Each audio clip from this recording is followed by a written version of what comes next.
Hi everyone. So if you follow me on Instagram, you might have seen me post about this recently. This is the new Merula cup. So I'm just gonna give you a quick kind of first impressions of it and try to give you some background and that kind of thing and compare it to a couple of cups in my stash. So the Merula cup is a cup from Germany.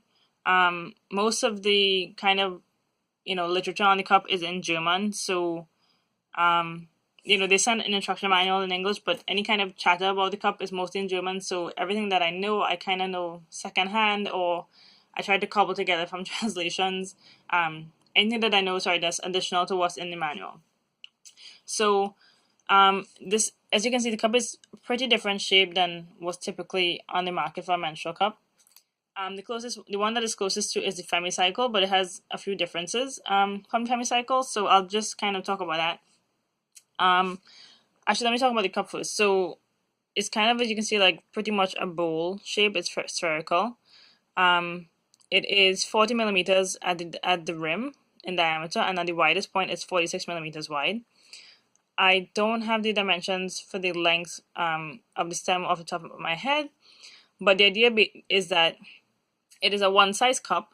It is, I think, at most, let me see, from the rim to the base of the cup is 39 millimeters long, so a very short cup, and you'll see how short when I compare it in a few minutes to some other cups.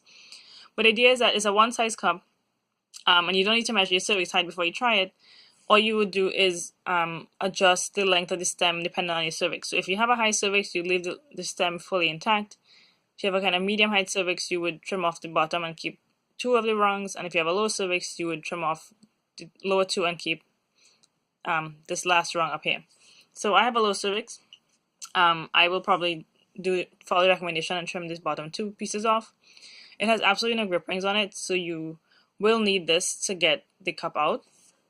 It has no suction release holes. That's a feature, not a bug.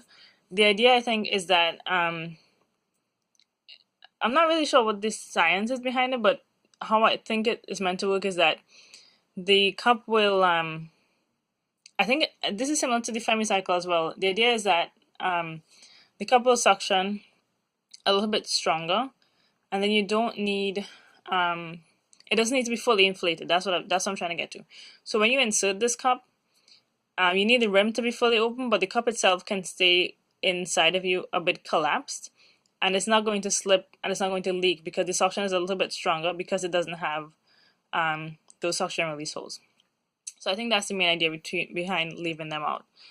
And I think I would say though that I'm not concerned about the cup not having suction release holes because I think it's so short that once you're able to get to the base, when you press on the base of the cup, you're pressing pretty close to the rim as it is. I think that will break the suction fairly easily, and then you'll be able to remove it. Of course, I haven't tried that yet, so I'll see how it goes.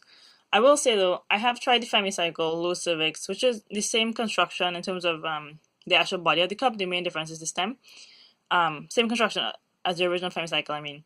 And the thing I like about the Merula over the Femicycle is that it doesn't have that second no spill rim. So my issue with the Femicycle was this. My cervix is very low. At its lowest point, it could be practically falling out. But most days, the distance between the tip of my cervix and the outside of my vagina is from the end of my finger here, my middle finger, to where my thumb is, which is I would say about a centimeter shorter than most of my cups. So my cervix has to go into the cup no matter what cup I'm using. And the issue with the Femicycle is that my cervix couldn't really get into the cup because there was a secondary rim, this no spill rim on the inside, and that pretty much suctioned to my cervix, and it was incredibly uncomfortable. So what I'm looking forward to with this cup is that won't be an issue because there's no internal rim. The diameter of this is pretty much the diameter of cups same as the diameter of cups I'm very comfortable with. So I expect this to be a good experience. So I'm hopeful. The firmness, it feels first impression of like, oh, this feels pretty soft. I compare it to a few other things, and it's kind of, I would say, above the same firmness as the Lena. The main difference, of course, being it has this, completely bowl shape. So That will probably put a little bit more pressure in certain places, but I'll have to see how it feels. But as of right now, it doesn't feel intimidatingly firm by any means. It's quite squishy, handling pretty well. The fold that they recommend in the manual is the punch down. I don't personally think that this will work for me just because it doesn't seem that small on the session point. I will probably try the 7 because that's pretty familiar, although maybe that won't work much either. Maybe the C fold, like, let me show you a little bit how that looks. So this is the punch down, and they recommend, I think, from what I've seen on their videos, I think they recommend doing it, turning it upside down with the punch down. With the C fold, it looks like that. The 7 fold, I don't think 7 is the right. 7 doesn't really work for a cup this shape. Okay. So first impressions, I like it a lot. I will include a link to their website and to the Facebook group they have. The Facebook group is mostly in German, but I think if you ask questions in English, you might still be able to get an answer. Also, the Facebook Translate is not terrible, so you can kind of still pick up a few things if you really wanted to translate people's posts. The cup is not available for sale in the US yet, so I purchased mine from feminineware.co.uk. So I'll include a link to that as well. And I think Emila is also selling it on her website, which is she is in Hungary, I believe. But I think she ships everywhere, but I can't confirm that. So yeah, so first impressions, I'm impressed.